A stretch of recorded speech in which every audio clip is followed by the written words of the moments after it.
A state of emergency is declared in Mississippi as a killer tornado leaves 26 Americans dead. It's destroyed lives, homes and businesses, virtually wiping out entire towns. President Biden says he's praying for the relatives. Luckily, we were able to get quite a few people out from underneath the rubble, but there still seems to be people stuck as of right now. Also tonight, another warning to the West. President Putin says he'll station tactical nuclear weapons in Ukraine's neighbour, Belarus. End of an era, victory for England's rugby women as their record-breaking star leaves the field for the very last time. And a special honour for some of the late Queen's aides, including the 8 pallbearers who carried her coffin into her funeral.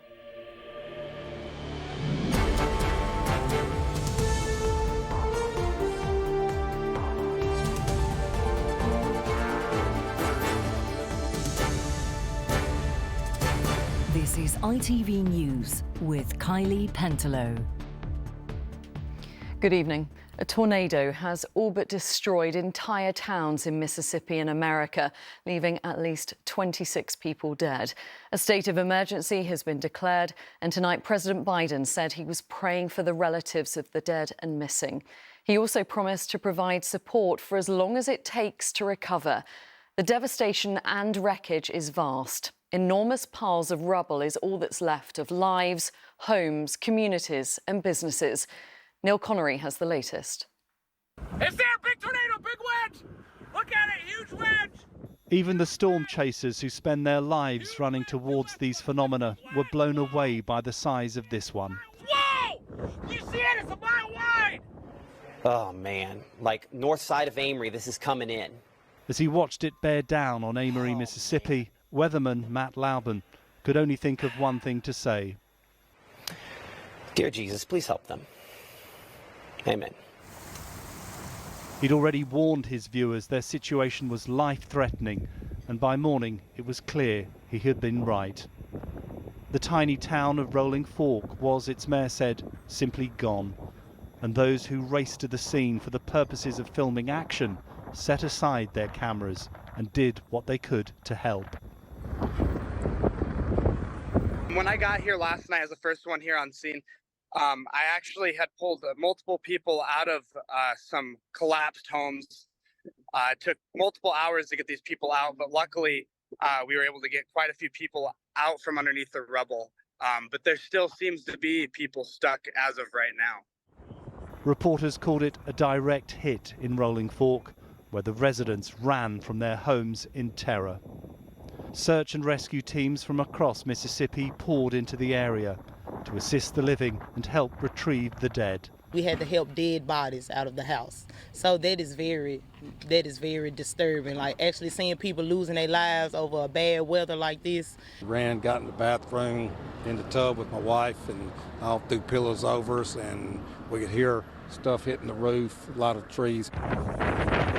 The tornado has swept on, unweakened, towards Alabama, but the destruction it wrought will be felt here for months and years to come. Neil Connery, ITV News. President Putin tonight announced plans to station tactical nuclear weapons in neighbouring Belarus in what's seen as a warning to the West not to step up its military support for Ukraine. He insisted that Russia would not be violating any nuclear weapon non-proliferation treaties because, he said, America has long deployed its nuclear weapons in Europe. Well, our correspondent Rebecca Barry has been keeping up with these developments and joins me now. Rebecca, this sounds a potentially frightening escalation. How dangerous is it? Well, this is the first time since its invasion of Ukraine that Russia has announced a plan to station nuclear weapons in another country. We're talking about tactical nuclear weapons designed for use on the battlefield, not for faraway targets like cities. President Putin says it follows the UK's decision to supply Ukraine with ammunition, which Russia falsely claims has a nuclear component.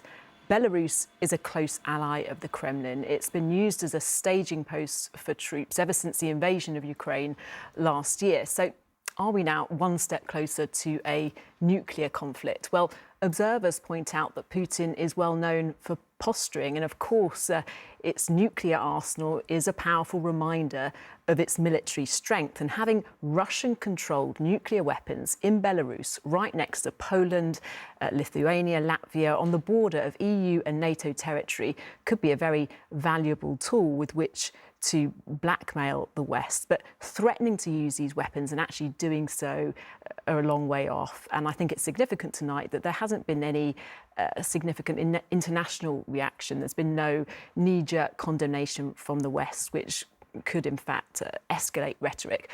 But some say that there needs to be a strong response in the form of further sanctions on Russia. Rebecca, thank you very much. Two boys, aged 14 and 16, have been remanded in custody after being charged with the murder of another teenager. 16-year-old Rohan Chand was stabbed to death in Northampton on Wednesday. The two accused boys can't be named because of their age. They're due to appear at Northampton Crown Court on Monday. And there have been more clashes between police and protesters in France today. This time it wasn't about pension reforms. Today's dispute was over the building of a new reservoir for farmers, which has angered local residents who complain they suffer badly during summer droughts. Now, the government's just announced new plans to help tackle antisocial behaviour. Rishi Sunak, who will reveal the details on Monday, said they will crack down on antisocial behaviour once and for all. Well, our political reporter Amy Lewis joins me now. Amy, what more can you tell us about the scheme? Well, there were 1.1 million cases of antisocial behaviour reported to police in the year up until September. This includes things like criminal damage, threatening a neighbour. Clearly, for victims, it is incredibly distressing. It will likely be one of the key battlegrounds leading up to the election, which, of course, is expected to be next year. Earlier this week, Sir Keir Starmer outlined Labour's plans for tackling crime, and now on Monday, we've been told that the Prime Minister will be laying out his plans specifically for antisocial behaviour. And as part of that, offenders would have 2 days to clear up any damage that they've caused, for example, with fly tipping or graffiti. And if it's already been cleared up, then they could be forced to do things like wash police cars in high-vis jackets, they state, and in jumpsuits. Now, police and also victims would get more say as well in terms of the punishment that offenders are given as part of this plan that's going to be launched on Monday, as you say, by the Prime Minister. Labour tonight have told me that the government are out of ideas and they are out of time when it comes to cracking down on antisocial behaviour. 10 pilots initially, we haven't been told where, but 10 pilots initially would be put in place across England and Wales. And then next year it would be rolled out across those two nations. We haven't been given details about how much money would be put into this. However, we will find out more details on Monday. OK, Amy, thank you very much. Today was the opening day of rugby's Women's Six Nations. It was also the end of an era. The world's most capped player, Sarah Hunter, played her last game for England, and her 141st appearance for the defending champions was worthy of the record. Chris Scudder reports on how she helped England trounce Scotland 58-7 in Newcastle. After 16 years and 141 caps, it was one last time for England captain Sarah Hunter on home soil in Newcastle. As one era was ending, another was starting. This was the first time Scotland had played a Six Nations match as professionals. McDonald. In the 4 years advantage England have had from being full-time pros, they've run away with the Six Nations every time, and here they were again, running the Scots ragged. There was redemption too for the heartbreak of losing last year's World Cup final to New Zealand, their only loss in those 4 years. England were ruthless and scored 10 tries, including 3 from incoming skipper Marley Packer. English rugby rises. But nothing was going to upstage the final departure of the most capped women's player in history. And as Sarah Hunter left the field for the last time, there was barely a dry eye in the house. Sarah Hunter, thank you. Chris Scudder, ITV News. Well, Wales also got their Six Nations campaign underway with a victory over Ireland in Cardiff. Wales scored 5 tries to win 31 points to 5. But tonight the Welsh football team didn't do quite so well, drawing their first Euro 2024 qualifying match 1-1 with Croatia.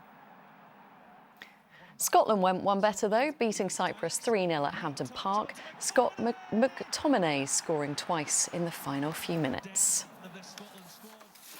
And finally, the pallbearers who carried the late Queen Elizabeth's coffin during her state funeral have been honoured for the roles they played. They're among scores of military personnel given awards in a special honours list. So too are some of the Queen's closest aides, including her dresser, who worked for Her Majesty for more than 25 years. Callum Watkinson has the details.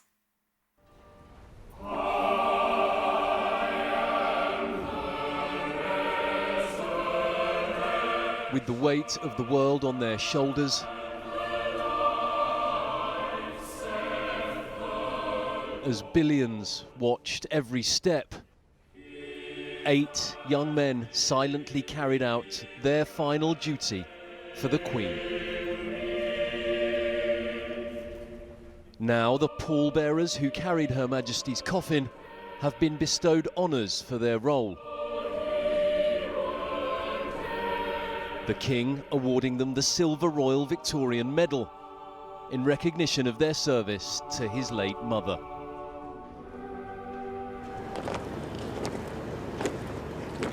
Servicemen who helped carry the Queen's coffin at her lying in rest in Edinburgh are also among those recognised in a special set of Demise Awards.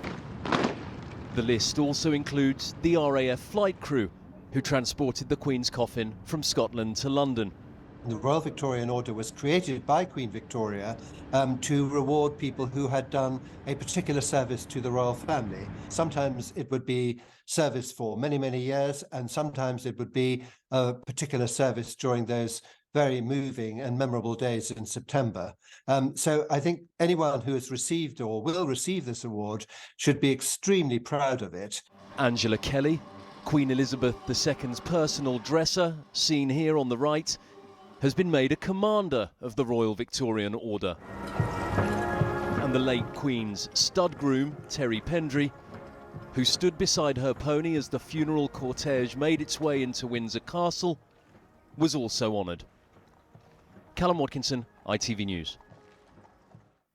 Now, just before we go, a quick reminder that the clocks go forward tonight at 1 o'clock for the start of British summertime. So, unfortunately, that means we all lose an hour in bed. But that's it from me, from all of us here. Enjoy the rest of the evening. Bye-bye.